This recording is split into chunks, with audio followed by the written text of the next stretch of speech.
حضرات محترم، یہ مہینہ ذی القعدہ کا مہینہ ہے۔ اس کے بعد جو آنے والا مہینہ ہے وہ ذی الحجہ کا مہینہ ہے۔ تو ذی الحجہ کے مہینے میں ہر عاشقان ابراہیم اور عاشقان اسماعیل علیہ السلام جو حضرت ابراہیم علیہ السلام اور حضرت اسماعیل علیہ السلام کی اداؤں کی سنت کو نقل کرتے ہوئے قربانیاں دیتے ہیں، تو میرے دوستوں اور بزرگوں، ہم جو قربانیاں دیتے ہیں ان کی بے شمار فضیلتیں ہیں، برکتیں ہیں، اور ان کا جو گوشت کا حکم ہے آج دیکھا جاتا ہے کہ وہ گوشت صحیح طریقے سے تقسیم نہیں کیا جاتا۔ اگر آپ قربانی دیتے ہیں تو ان کے 3 حصہ کیجئے، ایک حصہ غریب کا، ایک حصہ آپ کا، اور ایک حصہ آپ کے رشتہ داروں کا۔ ان گوشت کو 3 حصہ کرنے کے بعد جو غریب کا حق ہے وہ غریب تک پہنچائیے۔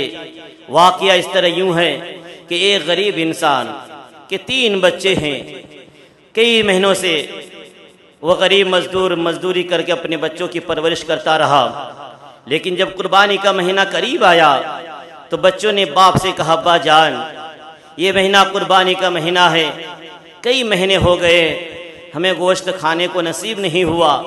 تو باپ نے اپنے بچے کو تسلی دیتے ہوئے کہا، بیٹا گھبراؤ مت، ہمارے پڑوس میں جو وکیل صاحب ہے انہوں نے 2 بکرے لے کے آیا ہے، اور ہمارے جو ڈاکٹر صاحب ہے انہوں نے بھی 2 بکرے لے کے آیا ہے، اور ہمارے جو ماسٹر صاحب ہے انہوں نے بھی 2 بکرا لے کے آیا ہے۔ اللہ نے انہیں نوازا ہے اور یہ قربانی دیں گے انشاءاللہ تعالی۔ بیٹے تم کو میں گوشت کھلاؤں گا اور جی بھر کے کھانا۔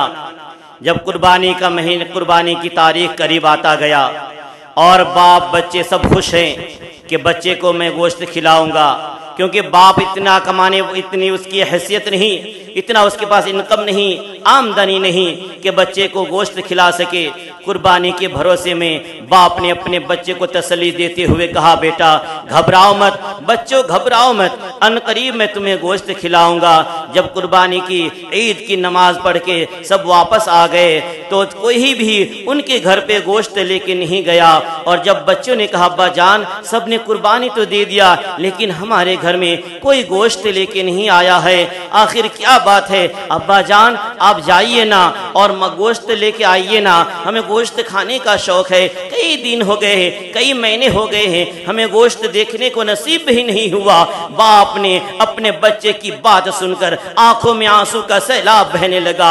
ماں بھی تڑپ رہی ہے، باپ بھی تڑپ رہا ہے، کیونکہ وہ ننھے بچے گوشت کے لیے بلک رہے ہیں اور بھوک پیاس سے تڑپ رہے ہیں، کیونکہ کچھ بھی نہیں کھایا۔ سب کا یہی تمنا تھا کہ گوشت کھائیں گے، گوشت روٹی کھائیں گے، لیکن گوشت کوئی گھر پہ نہیں پہنچایا۔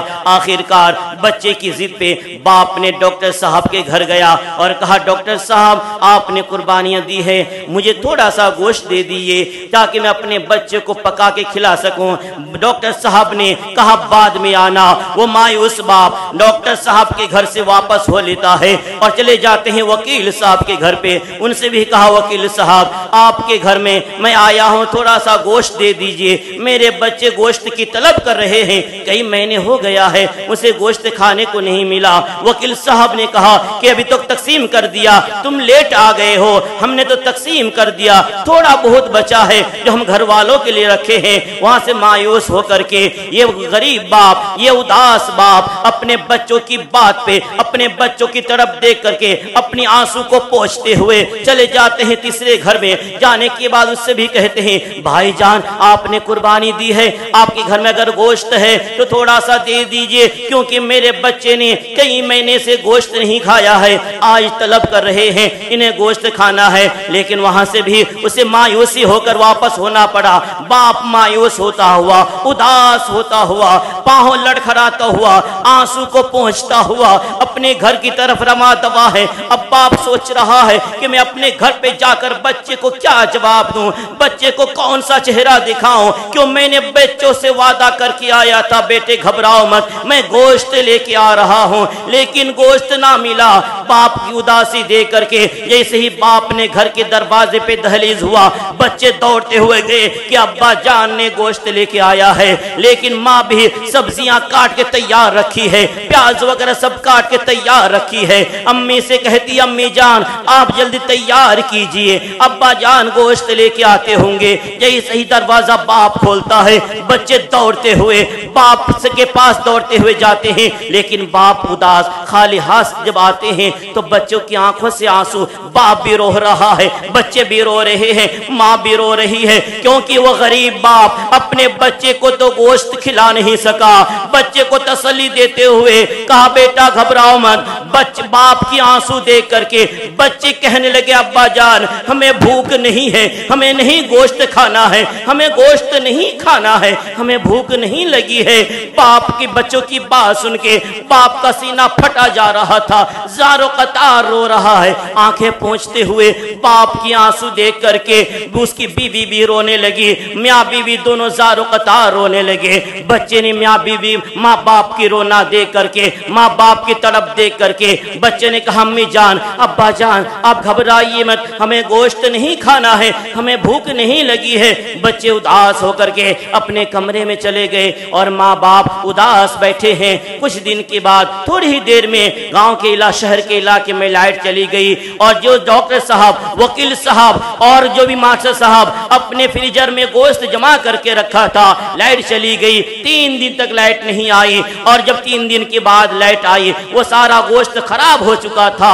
وہ غریب باپ اپنے بچے کو لے کر روڈ کے اوپر نکلا کہ لائٹ نہیں ہے چلو باہر گھوم کے آتے ہیں، تو وہی ڈاکٹر صاحب جو فریجر میں گوشت جمع کر کے رکھا تھا، وہی وکیل صاحب جو فریجر میں گوشت جمع کر کے رکھا تھا، یہ نیت سے کہ ہم اپنے آپ بانٹ کے کھائیں گے، لائٹ چلے جانے کی وجہ سے لائٹ 3 دن سے غائب رہی، 3 دن تک لائٹ نہیں آئی، لائٹ نہیں آنے کی وجہ سے گوشت خراب ہو گیا۔ وکیل صاحب ڈاکٹر صاحب ماسٹر صاحب وہ گوشت نکال کر کے باہر لے جا رہے پھینکنے کے لیے۔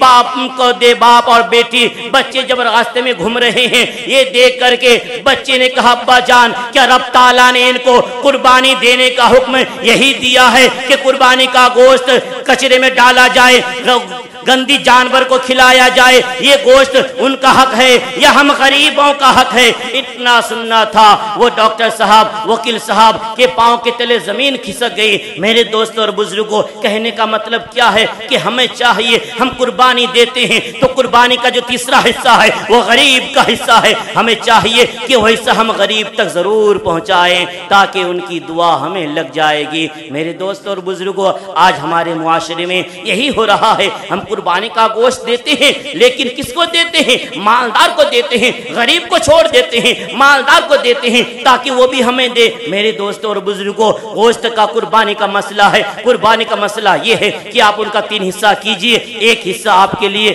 1 حصہ آپ کے رشتہ داروں کے لیے اور 1 حصہ غریب کے لیے۔ میرے دوستوں اور بزرگوں اگر آپ بھی قربانی دے رہے ہیں، اگر آپ کے پڑوس میں کوئی غریب بھائی ہے وہ قربانی نہیں دے سکتا ہے تو آپ ان تک ان کا حق پہنچائیے تاکہ ان کی منہ سے ان کے دل سے دعا نکلے، ان کے لب سے دعا نکلے۔ اگر ان کے لب سے دعا نکل جائے تو آپ کی قربانی قبول ہو جائے گا۔ اگر وہ مایوس اداس ماں باپ اپنے بچے کو گوشت نہیں کھلا سکتے، کیوں بہت سے ایسے میرے بھائی ہیں جو اپنے بچے کو گوشت نہیں کھلا سکتے، وہ اسی بھروسے میں رہتے ہیں کہ قربانی کا مہینہ قریب آنے والا ہے، قربانی کا مہینہ آنے والا ہے، اس مہینے میں جو مالدار حضرات ہے صاحب مالدار ہے وہ قربانیاں دیتے ہیں اور وہ گوشت تقسیم کرتے ہیں۔ تو میرے مالدار بھائیوں اور میرے صاحب مالدار بھائیوں سے گزارش ہے کہ اگر آپ قربانی دیتے ہیں تو آپ غریب بھائی کا ضرور حق ادا کیجئے، ان سے دعائیں لیجئے، ان کی دعائیں رب تعالیٰ قبول فرماتا ہے۔ اللہ تبارک و تعالیٰ ہم سبھی کو صحیح معنوں میں صحیح طریقے سے قربانی کرنے کی توفیق عطا فرمائے اور قربانی کا جو حصہ ہے جو غریب کا حصہ ہے ہمیں غریب تک پہنچانے کی توفیق عطا فرمائے۔ السلام علیکم ورحمۃ اللہ وبرکاتہ۔